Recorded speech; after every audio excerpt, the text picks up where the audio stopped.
Hello, and welcome back to our third season of our podcast, Invisible Wound. This limited 5-episode podcast series is part of our larger project called Hakara, Facing Transgenerational Trauma. This project was initiated by AMCHA Germany and funded by the German Foreign Office. AMCHA Germany supports the Israeli NGO AMCHA that was established in 1987 by a group of Holocaust survivors and devoted mental health professionals. AMCHA Israel offers psychosocial support for Holocaust survivors and their families in 15 centers across the country. My name is Sharon Reiber-Kahn. I'm a Berlin-based filmmaker and third generation of survivors of the Shoah. This is the perspective I'll be speaking from. For this season, we took a new approach. By talking with experts and activists, and taking the body as the starting point of our exploration. We asked what trauma does to our bodies and how does it manifest itself over generations. Dear listeners, this podcast contains stories of experiences that may disturb you. It deals with topics such as war, sexual violence, and torture. Please take care of yourself and do not listen to this episode if you do not feel in the condition to listen to those stories. Hi, Roz. Welcome to the podcast Invisible Wound. Our tradition in this podcast is that we never introduce, but we allow our guests to introduce themselves. So would you please be so kind and introduce yourself? Well, thank you so much, Sharon, for having me. And it's actually good that I get to introduce myself because my surname gets some very interesting pronunciations. So I can take full control over who I am. So my name is Roz Ben-Moshe, and I am a laughter for wellbeing and positivity expert, author, and academic. First of all, transgenerational collective trauma. What is your personal connection? How do you personally identify with that topic, and how has it manifested in your body? It's a really big question. It's funny, and maybe it's the point of reference having seen your latest film, but my first sort of connection to trauma comes through my mum, who wasn't a Holocaust survivor. However, she as a young girl and her family left Germany in December 1938. So she as a 7-year-old, she had recollection of Kristallnacht and, the situation as a 7-year-old might perceive it. And so even though she didn't live through the war as such, she still carried a lot of trauma, which I didn't really even sort of recognize it as trauma growing up. It wasn't like she would openly talk about things, but there were just these small things like you would basically take your life into your hands if you opened the pantry cupboards because they were just like overflowing with tins and cans of food just in case. And, there was always that, got to lock the doors. So I think that there was a lot of fear that I imbibed growing up. It was, don't do that. This could happen. And also my father was a GP, a general practitioner.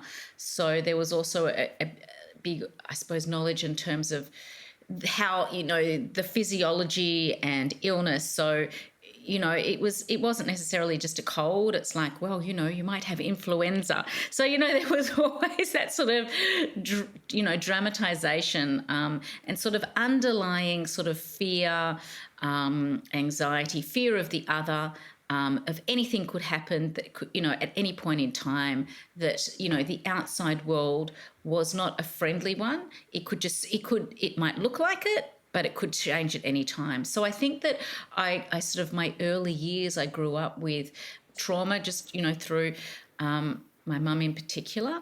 And then later in life, you're asking how trauma manifests. It's fascinating.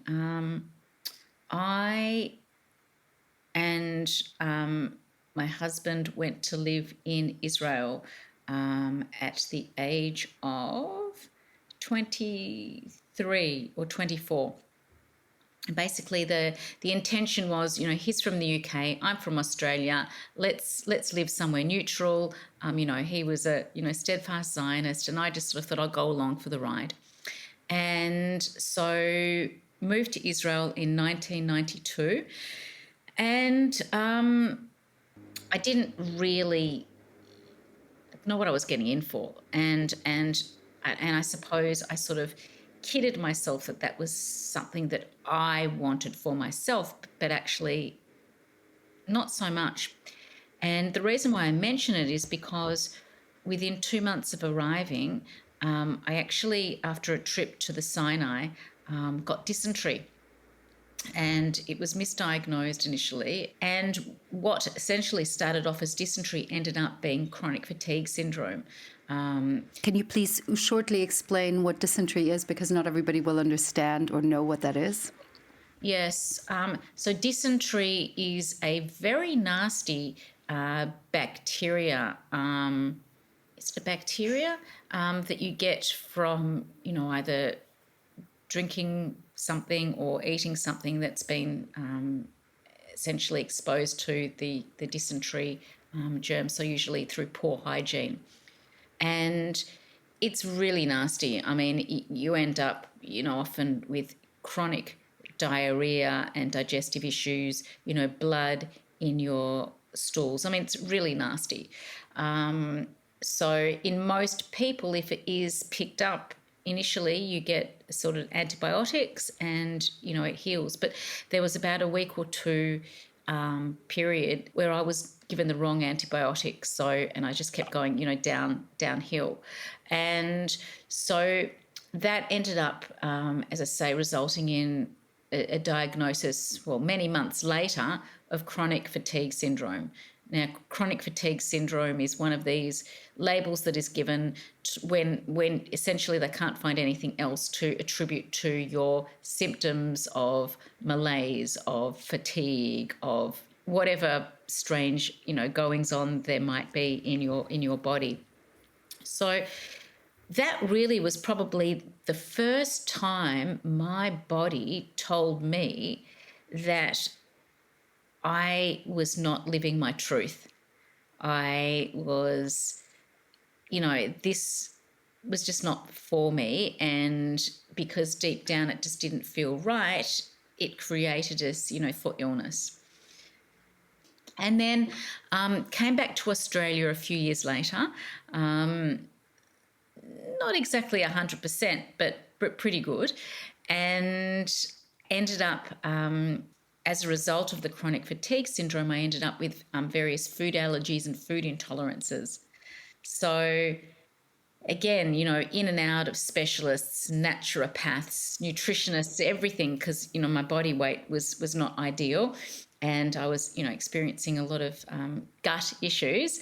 So one nutritionist sort of said, well, you really need to eat a very plain diet, steamed vegetables, brown rice. And I said, yes, and anything else? No, that really should be your basis of your diet, steamed vegetables and brown rice. And I went away from that appointment thinking, on the one hand, it makes sense. But then on the other hand, it wasn't going to be feeding me in a broader sense. It's like, for me, food is so much more than just steamed vegetables and brown rice. I actually started writing food as medicine articles and recipes. I started to really research, nutrition from a deeper mind-body, basis. And this is about 30 years ago. And I ended up, compiling so many recipes and was so into it that and they were largely dairy-free, gluten-free, vegetarian recipe books and recipes. So I ended up sending off, my book to a few publishers, and I got the standard response was, sorry, it looks great, but there's just no market value in this sort of, in a recipe book like this. It's far too niche. So, Sharon, really what I'm telling you is that you could have been speaking to me as the queen of gluten-free, but it was not meant to be. But there was a definite nagging voice in the back of my head saying, no, there's more to well-being than what we eat.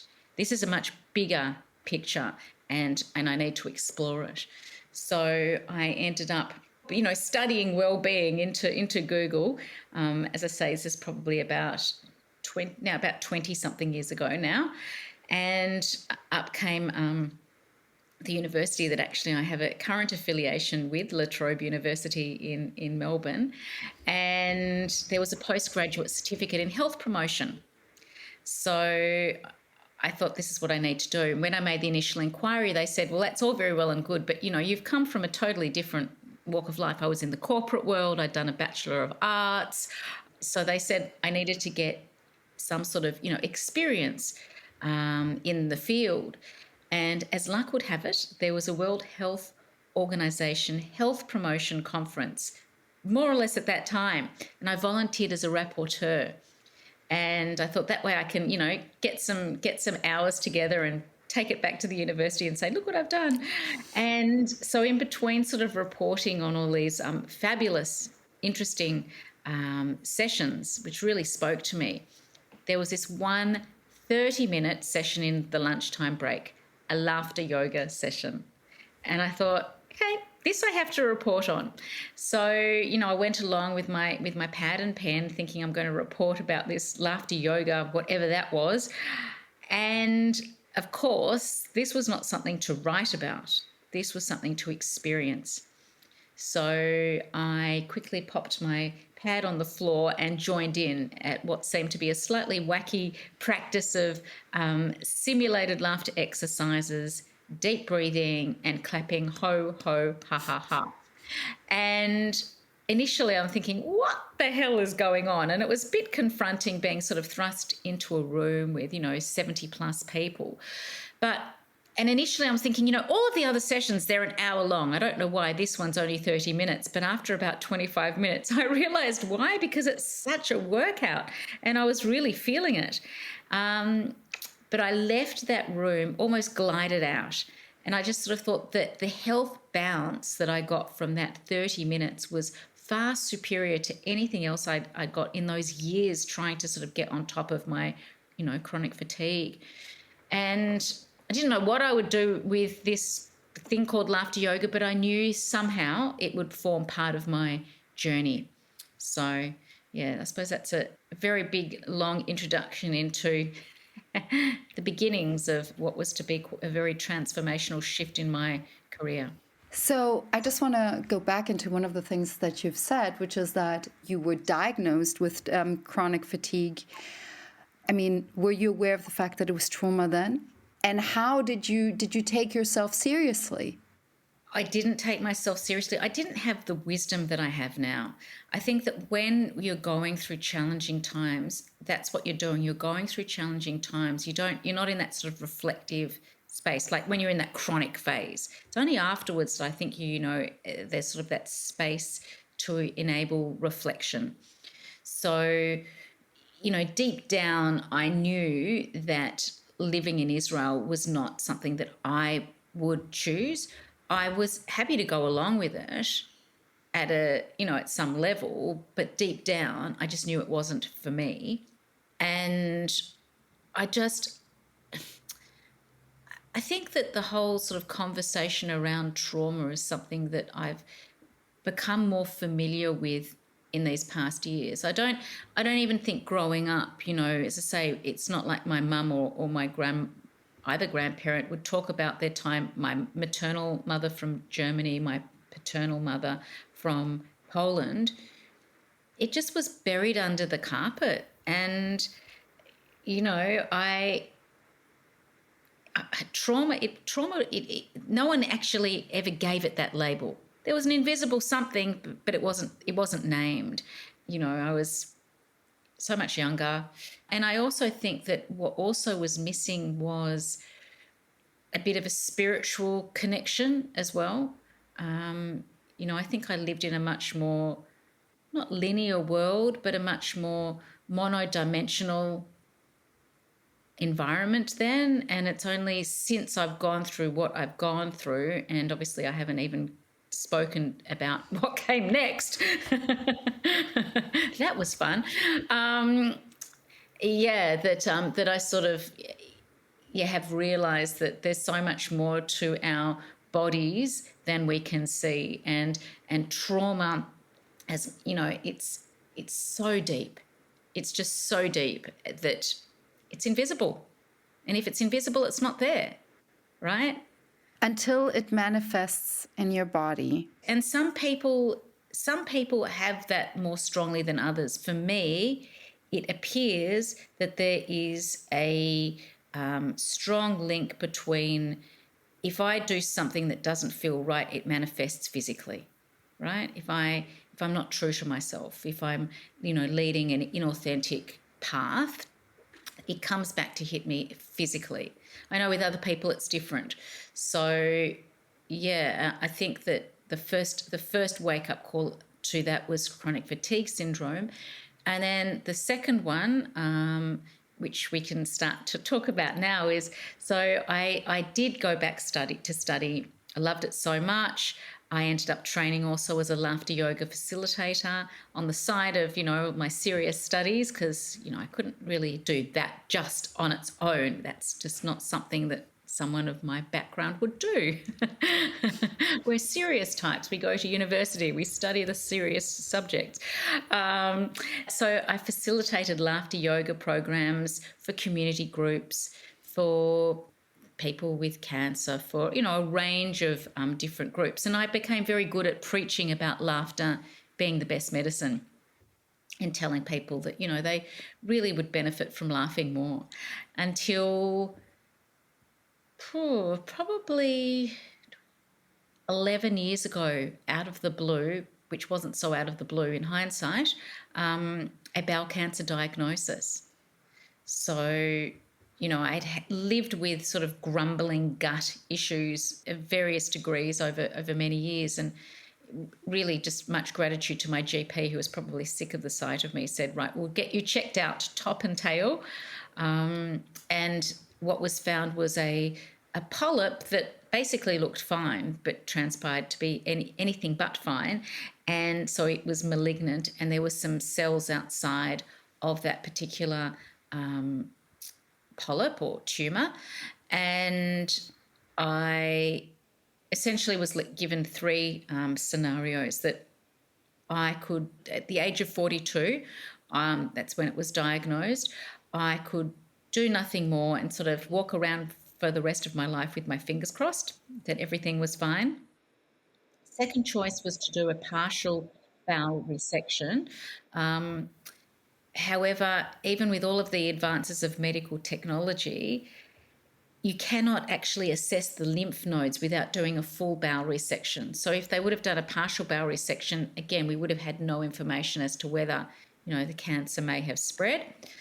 Or option 3, great option, was to have a full bowel resection, so we could test the lymph. But because the tumour, the polyp, was in my rectum, so very low down in the gut, I would be given a temporary, or hopefully temporary, ileostomy, which is the sack that you wear basically with your shit on the outside. You wear it, and fingers crossed that everything would be fine. That could be reversed, and no more treatment.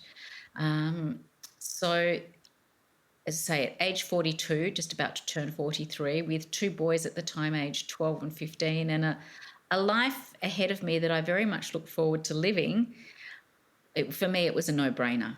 I opted for the full bowel resection with the ileostomy because I needed to have that certainty. Because when we don't have certainty, that creates anxiety, and anxiety is a precursor to trauma. And I just needed to be free of whatever it was and be able to move forward. So that's exactly what I did, and very, very gratefully, the cancer had not spread. I had the major bowel resection and the ileostomy, which was then my bowel was reconnected a few months later, about 4 months later, once things had healed. But the interesting thing about this particular experience was, there's nothing funny about a cancer diagnosis of any kind, right? And then the other thing is that if any of your listeners are familiar with any form of abdominal surgery, whether it's for good reasons and a little baby pops out, or the not so great reasons and you have some sort of, growth or something cut out, you physically cannot laugh for several weeks.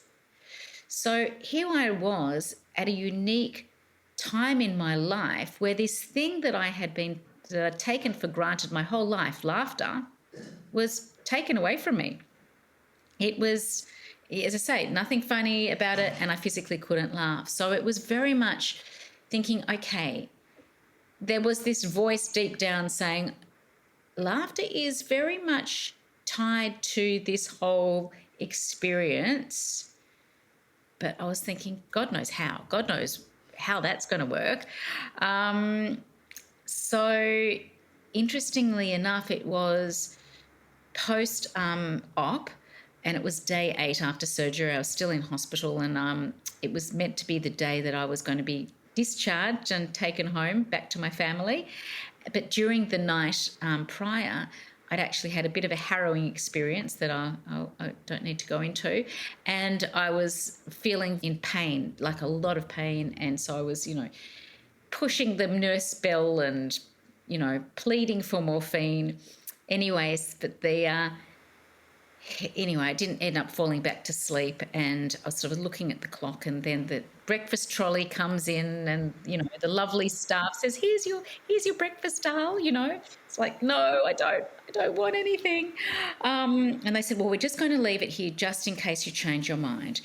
And gratefully, I'm not someone who is predisposed to dark moods, being low or moody. As I say, I'm greatly blessed with a much more cheerful disposition. But that particular morning, there was no sign of that. And I was thinking, I've got to get my act together. My boys are coming in. I don't want them to see me in such a state. I need to do something to change my mood and my mindset. And at the bottom of the food tray, there was a placemat, a white placemat. And in the olden days, you used to, write down what you wanted for your next meal. It was before iPads.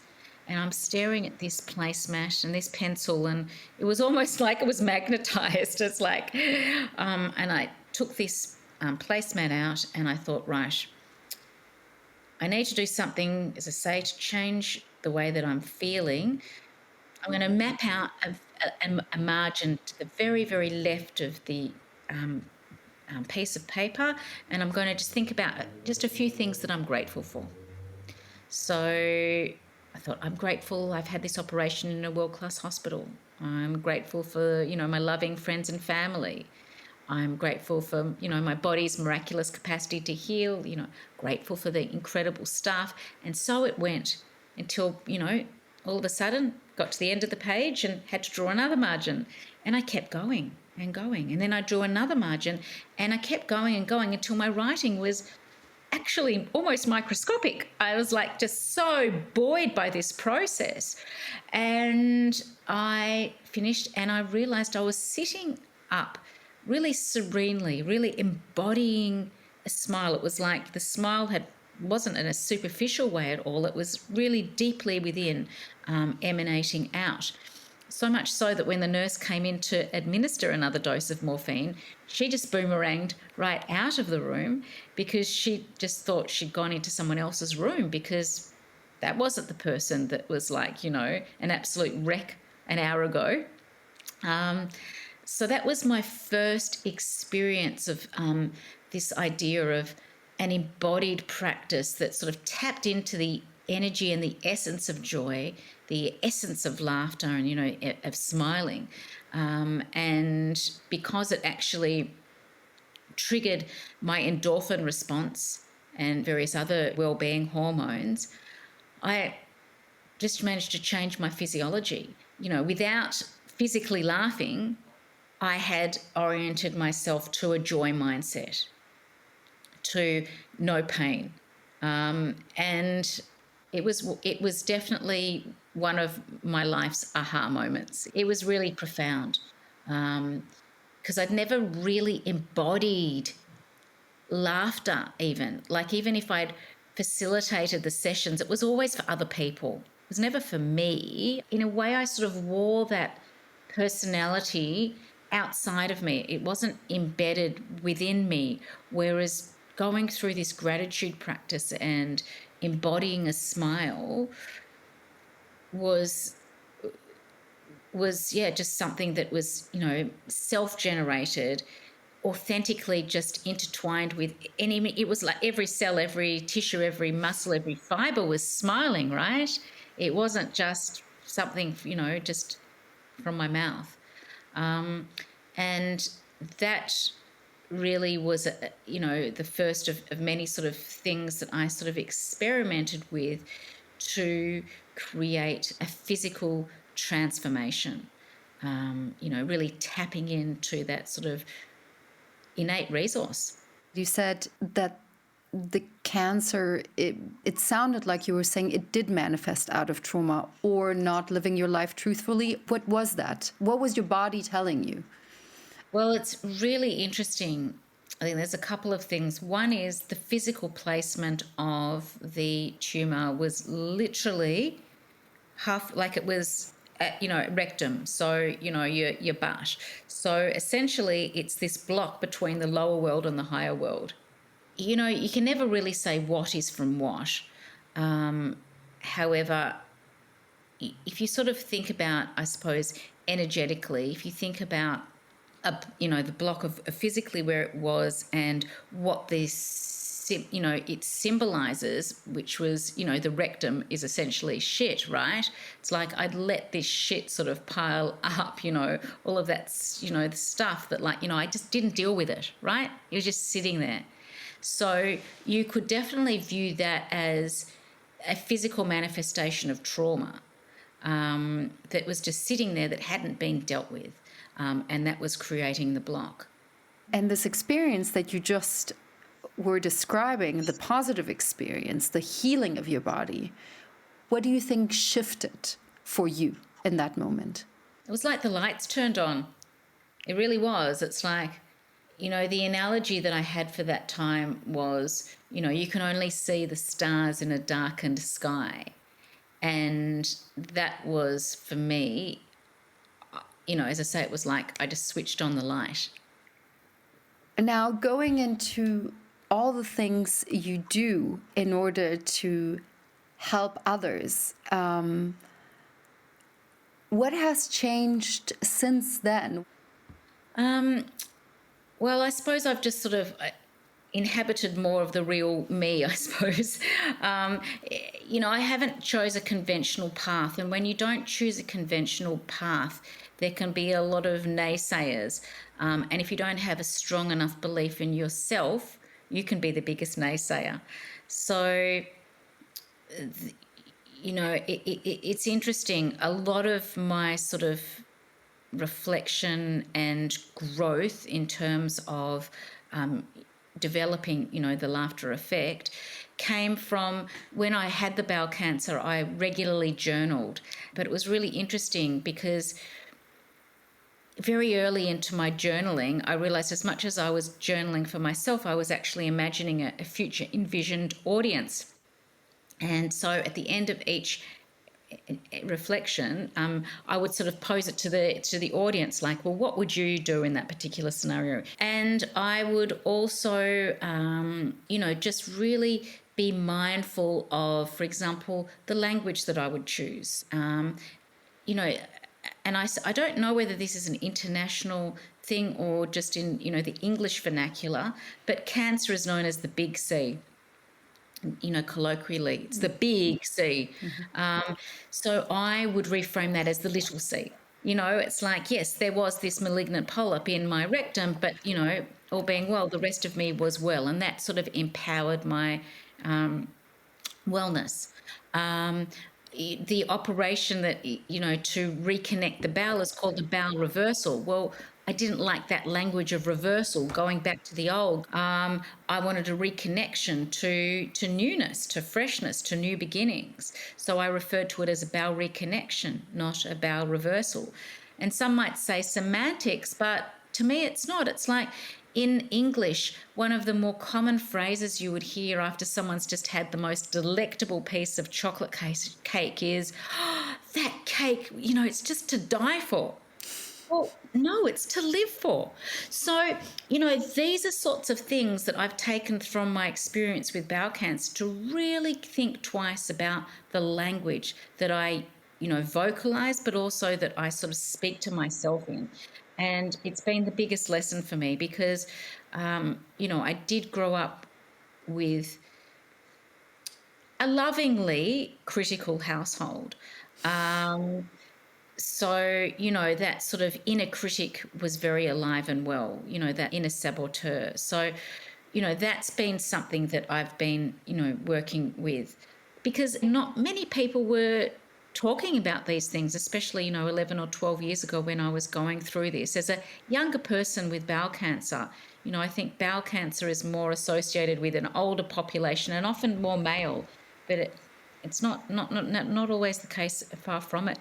So, just adding some sort of smiling to, my regular meditation, or, before going to a particular consultation or maybe nowadays, a meeting I might be feeling a bit anxious about, choosing to laugh, out loud for, 10 seconds, using traffic lights as an opportunity to breathe, to smile, to laugh, and that also helped me because rather than, just being firm in your own belief, you can shut down your laughter, because you might sort of think, oh, what will people think of me? Like, they're going to look at me and like think, oh my gosh, she's a weirdo.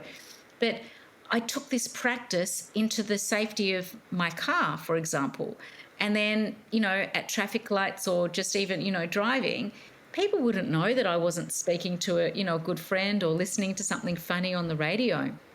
So activating these sorts of moments to shift some of that heaviness, to shift some of that stress, before it does manifest into something more. And that's the thing about laughter in particular. I mean, smiling does it in a gentler way, but laughter, because it's much more physical, it's much more aerobic, you really create a physical shift. The more you laugh, the more you breathe, right? Oxygen's really important for brain and body. Our immune system is largely, monitored by, the lymphatic system, which is a manual pump. So the more you laugh, the more you're actually getting this lymphatic system moving. When you're laughing, there's been studies to show it has a very similar effect on the brain as meditation. You've got gamma waves being released in both hemispheres of the brain. So there's a lot going on, in, laughter. But the issue with modern society and the issue with basically just going through life is that for the average person, laughter tends to shut down much more so than if they'd compare themselves to, a happy childhood version of themselves. So, children laugh freely. They don't, they just don't have that inhibition. They laugh about, someone, farts, it's hilarious, or someone little trip, But with adults, we start to become much more conscious about what people will think of us. Perhaps someone's laughed at us and that's very damaging psychologically. And, then we enter the workforce and, well, we've got to be serious there. And we also have this notion, which is fair enough, that you laugh if something is funny. But what I was introduced back, at that World Health Promotion Conference, to that initial laughter yoga session, was to this modality that began in 1995 with an Indian doctor that essentially tipped this hypothesis on the head that says, actually, you can act as if. So it's drawing on this ancient wisdom of acting as if. Act as if you are happy, and you can be happy. Act as if you are laughing in that sort of joy of laughter, and you will feel the joy of laughter. So it's about challenging, as I say, that norm that we can't switch on laughter, we can't switch on smiling. And it's a really powerful realization when we come to the realization that we can choose to laugh for 10 seconds at traffic lights. We can choose to turn down the news and turn up the comedy. We can choose to call a person that's going to make us feel great rather than the person that's going to make us think about problems that we hadn't even thought about. It's very empowering. It's very enlivening, and it is a direct source of joy. And trauma, negativity, it doesn't matter the specifics, it's all in the same category. Laughter, smiling, joy, gratitude, positive emotions, it is the counter opposite. So the more you can fill your day with micro moments of joy or humor or levity or laughter, the more you're actually creating space for these things. And by creating space for these things and growing these things and training our neural pathways to notice these things, necessarily we're devoting less time to the negative stuff. And that is really critical when you are working with someone, anyone who has any form of trauma embedded within. As you know, the focus of this particular podcast is the impact of collective transgenerational trauma on the body. And oftentimes we're not aware of the fact that it is passed on to us. So how do you deal with those differences from one person to another? Everybody's different. So the thing is that, anybody, I would always take them as an individual and always acknowledge that there's always going to be stuff, right? So you can't necessarily work with someone who has, collective transgenerational trauma, or someone who's, gone through a terrible marriage breakup. You can't ever give the same person the same program. But you're essentially still grappling with just two broader concepts: this issue of negativity and the negative hold that has on one's persona, and positivity, and how liberating that can be. So if you are working with someone who has got really deep trauma, there's, talking about things is really helpful. But there's just some trauma that just does not shift without some sort of physical movement. And it's amazing, Sharon, often if I'm, I'll run a laughter yoga session, and generally speaking, they're around 45 minutes or thereabouts. It sort of depends a bit. If it's a more regular group, you just get straight into the laughter. You don't have to have all of the initial spiel about, the health benefits. And I will end with laughter meditation. So that is a very active-based meditation. It's people would be lying on the floor or seated, wherever they're comfortable, and eyes closed, and we'd sort of start with some sort of, simulated laughter. And then, as laughter is very contagious. So you see laughter, but you also hear laughter, right? And so often that is, I can't even tell you how many people after just 5 minutes of laughter meditation, I will have tears streaming down people's face, and people will say, I don't know what happened there. And basically it's like, and they'd ask, are these tears of joy or are they tears of sadness? And I said, well, I don't know, but I know that laughter is very liberating, and it helps just really tap into some of those difficult emotions that no amount of talking therapy is going to be able to access. You need to have that somatic therapy. You need to have that, and doing it in a group. Perhaps there's also more power in that, there's that acknowledgement that there is that sort of collective, trauma, that everybody's dealing with something. Nobody gets through life without going through stuff. That just doesn't happen.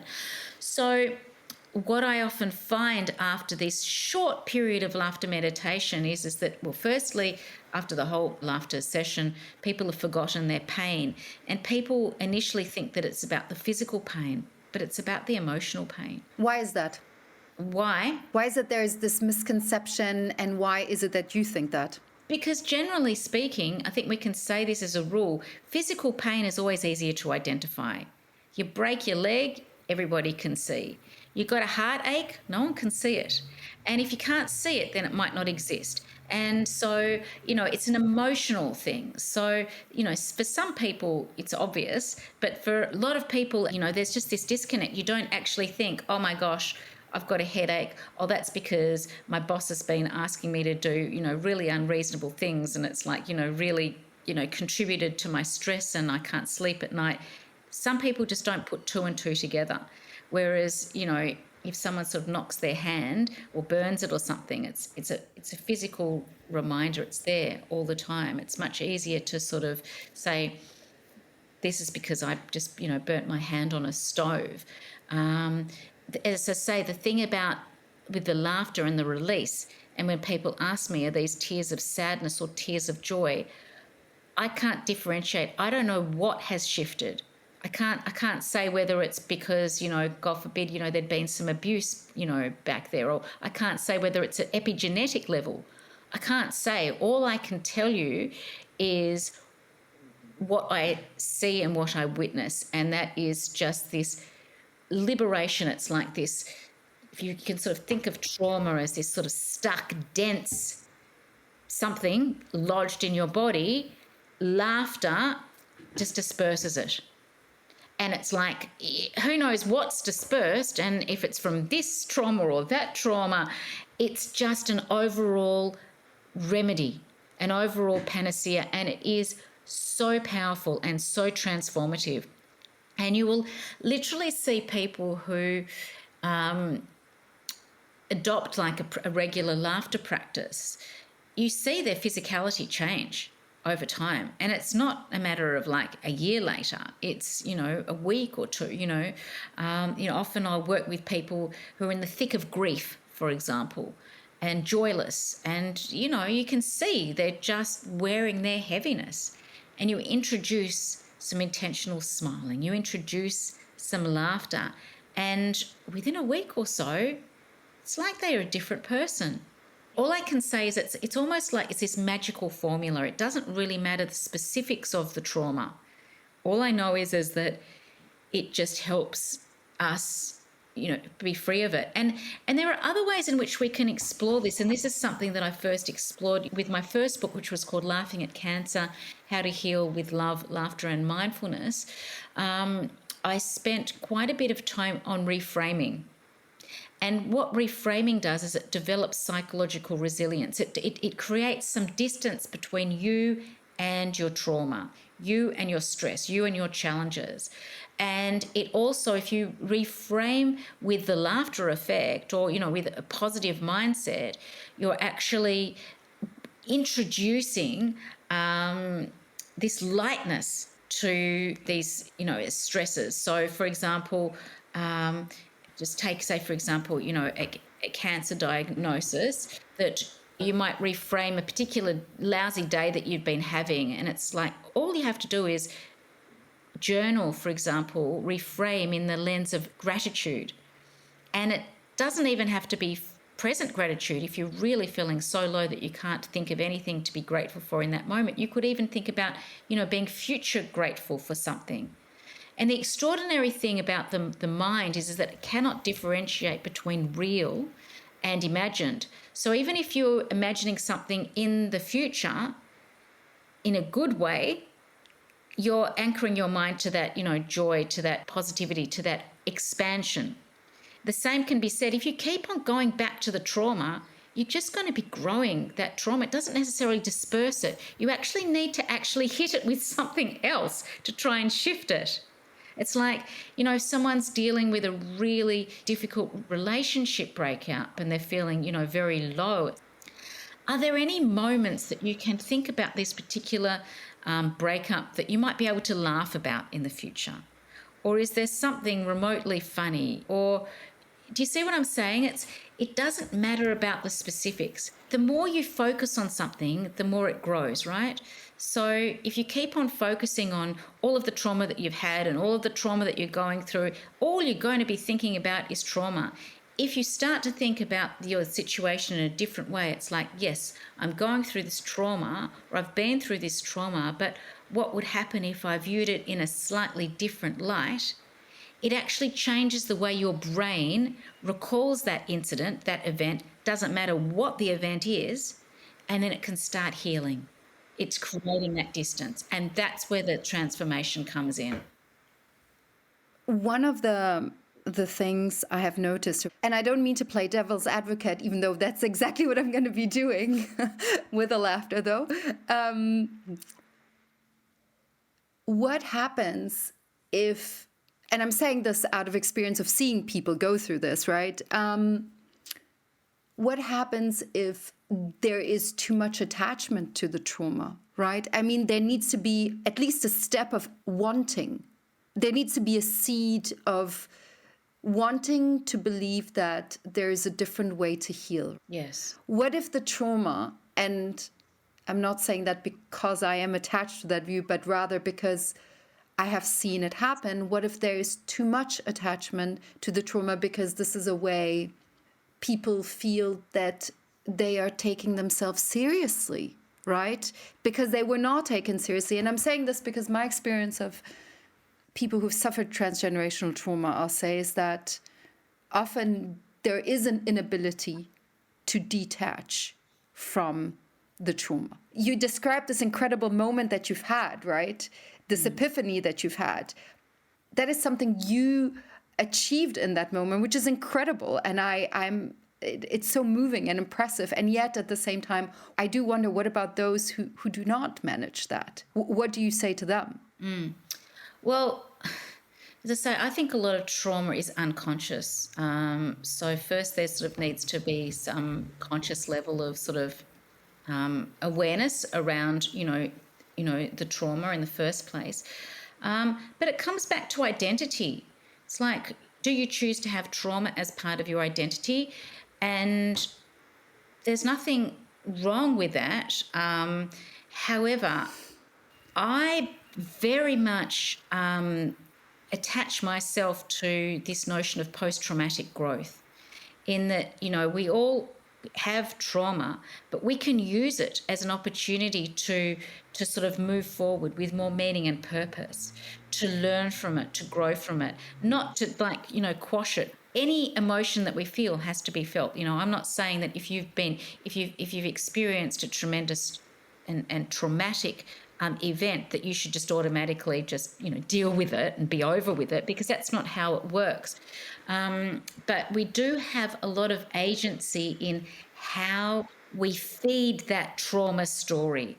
Do we keep feeding it with that sort of negative victim type voice, or can we at times offer much more of a just taking that sort of control, to actually sort of turn it on its head and say, no, like I'm taking control here of this. And I acknowledge that I've probably got trauma in my genes. But if I attach to it too much, it's like a lead weight. It's just going to keep dragging me down.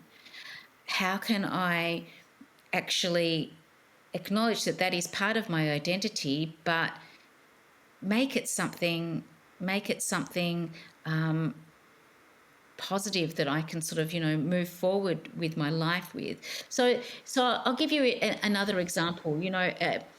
People who've had cancer, people who've gone through the Holocaust, the term is survivor, right? Well, I've got an issue with that term. Well, not necessarily when it comes to the Holocaust, but certainly when it comes to other diagnoses, I much prefer the term thriver or thrival, thrival versus survival. It's easy to survive in this, in comparison to being able to thrive means is that you're going through with much more meaning and purpose, and, just much more positivity, expansion, expansiveness. you're thriving with all of the shit that you've been dealt with, but you're just doing something differently with it. But I'm not saying this is easy. It's far from easy. And if you think that I've got, it all worked out, I don't. I know that still to this day, I live with amount of trauma and anxiety, almost on a daily basis. But I also have come to acknowledge that, as I say, it's like a fire. The more oxygen I give it, the more it grows, the more it burns. And I don't like that feeling. I know that it doesn't serve me well. I don't like that attachment to that sort of almost like a downward spiral to, all of the things that, perhaps haven't, been to my liking or whatever I've inherited. And it's about being intentional every day. It's about, knowing that, not every day is good, but there is good in every day. It's about being really honest that, some days are harder than others. And sometimes, with trauma, with challenges, things just bubble up out of nowhere. It's like, with grief, people think that, there's a finite time, that you need to mourn for a loss of a loved one. This isn't a linear journey. It's just stuff that keeps popping up. And it's like, when it does pop up, are you going to give it the limelight? Or are you going to shine the light on it? If you were to define with your own words, how you believe trauma manifests in the body, how would you say it? Well, I believe it manifests in, I think the first sign of stress, right, is, tight shoulder and neck, or everybody's different, or it might be, a feeling in your tummy or rapid heart, that sort of stress. But I think trauma manifests more at a cellular level. Obviously I don't know, but, you could give this analogy. It's like if you walk into a room and everybody is laughing and smiling and, and it's like, you walk in and it's like, I feel so good being here. And, you just feel it in your body, as opposed to if you walk into a room and it's really heavy and people are crying and there's sadness, it's like you feel it, right? So, I think that intergenerational trauma is like that, in that, we sort of imbibe whatever energetic sort of, environment we are in. That's what we absorb. So I think some people may be able to just brush it off more. It doesn't really touch them, whereas other people are a bit more sensitive, and it goes deep within. I think for myself, it's definitely gone into my cells. It's gone into my DNA. It's sort of what I was born with, what I've been dealt with. I'm not sure if I really answered that. No, you did. So essentially, if one could describe your journey, one could say that you went from transgenerational trauma to post-traumatic growth, right? Yes, that's how I would view my journey. And that as I suppose something that I'm trying as much as possible to shed light on for other people to understand that it's possible. It doesn't mean to say that it will happen or it happens overnight, but once you know that something's possible, you can strive for it, you can, attain it. If you've never been introduced to that notion and you always believe that the normal response to trauma is PTSD, for example, then there's so less opportunity for growth and expansion.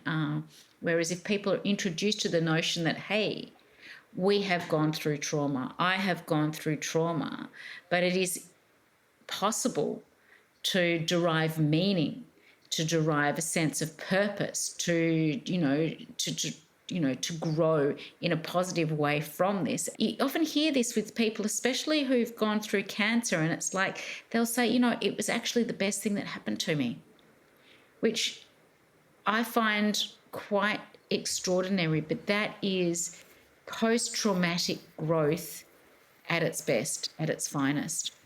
Who are the people, the literature, the music that you go to when you need recharging, when you need inspiration?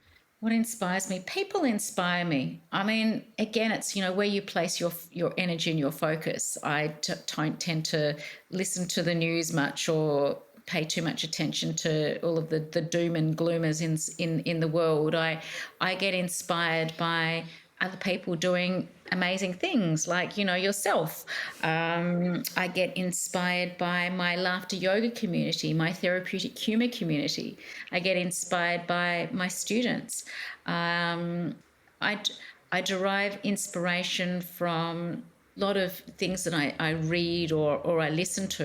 There's just so much wisdom out there. It's like I feel like I'm a sponge. I just love that quest to just know a little bit more, about what makes us tick and how we can be better, how the world can be a better place. Well, it's interesting. There's this whole idea of the punctuation effect of laughter.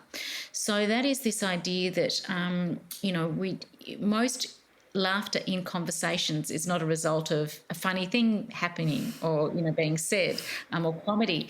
80% of laughter in conversations is what's known as the punctuation effect. So it's just this sort of drip feeding of laughter, at usually the beginning or the end of sentences. So it's like it's been great, chatting with you and et cetera. And so for me, often in terms of, getting laughter happening, it will be just connecting with those people that I just know that laughter just happens without us thinking about it. And it's interesting, even in the conversation we have had, if we would have monitored how many times each of us had laughed, it wouldn't have been because I told a joke or you told a joke.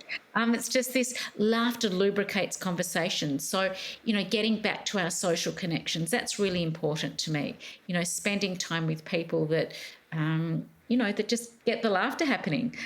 So whether that's just taking the dog to the park and meeting up with my usual group of people in the park, that's a joy. Or, in the evenings when, it is more downtime for me, it would be choosing to watch something that, is more comedic.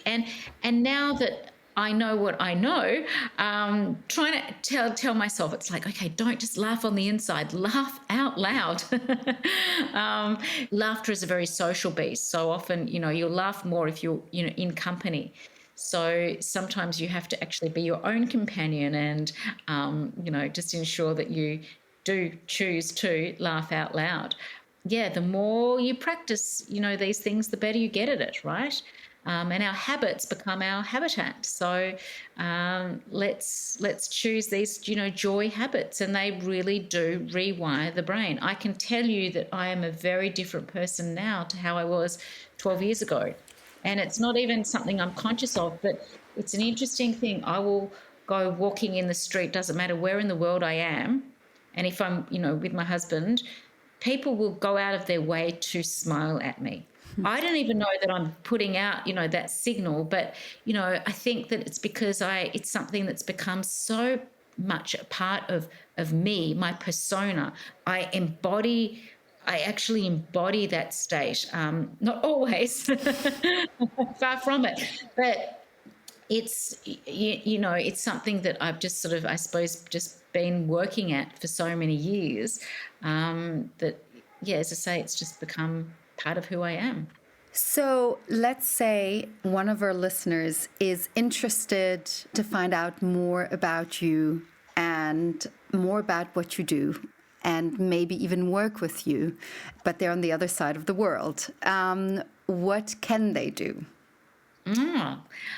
Well, that's the beauty of this modern age. I've actually just started to run a short course for professionals at La Trobe University, and that's sort of about the science of humour and laughter. So that's going to be offered, twice yearly, and I've already got some learners from Germany and Croatia and Thailand, so that's very exciting. So there's that, more of a professional development idea. I do coaching as well. I like to sort of do bigger groups. Just tends to be a better, limited hours in the day. And yes, obviously through my website, but I've got 2 books out in the market. I think the Laughter Effect: How to Build Joy, Resilience, and Positivity in Your Life will be released in, it's hard to say, the US, Canada, and UK will be next March. Don't have a German publisher yet. It's going to be translated into, trying to think of, I don't know who your listeners are, Hungarian, Portuguese, Spanish, Chinese, Greek, Korean. But the other books available online. We live in a global world, and it's an international community, and I love meeting people from different places. And You have spoken about the connection between purpose, truthfulness, and intention in your work and journey. Those 3 words are not by default connected to laughter. So I'm going to play devil's advocate again by throwing the word in toxic positivity, which I would love to hear your thoughts about. Sure. It's a great prompt, because it's interesting. Of all of the words in the English language, I reckon positive and positivity tends to conjure up a lot of negativity. And I, for one, there's a lot of also misunderstanding about what positivity actually is. Positivity is an action word. It's a doing word. Positive is passive. So positive doesn't change your brain. Positivity does, right? It switches into those, neurotransmitters. So toxic positivity is something that I also don't believe it's, that's why you need to be able to acknowledge all emotions. You need to be able to experience all emotions. You can't just bury the ones you don't like. You need to be able to feel them all. What I'm suggesting is that with the ones that are a little bit more sticky, a little bit more challenging, is that rather than, giving them fodder to keep on getting stickier and denser, we actually offer a different way of tackling them. I would not suggest for anyone to choose to fake laugh. That's not helpful. I wouldn't choose to tell anyone to put a sort of a smirk on their face. Like that's not, joyful. Anything that you choose to do, you need to do with the right intent. And you need to understand that when you do choose it with the right intent, your body cannot think, your body can only feel, and it's feeling that particular energy of gratefulness, of joy, of laughter, of smiling. But if you keep on offering it resistance, then that resistance is just going to keep on, boiling over. So the critical thing is for people to understand that, as I say, positivity is an action word.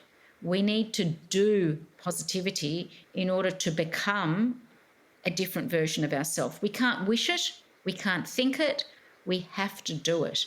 And by doing something, then we can sort of test it out.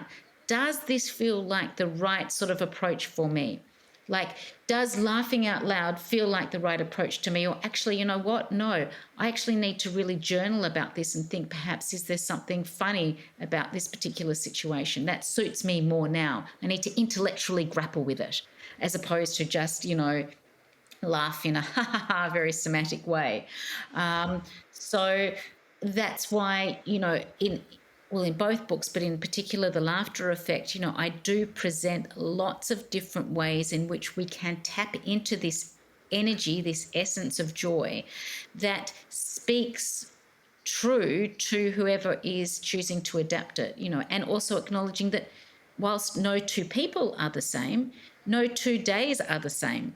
So, I think that, sometimes we do need more introspection, quiet, approach to tackling our trauma, our challenges, whereas other times we need to get loud, we need to get noisy, and we need to, acknowledge that, that's why there's such power in dance or song.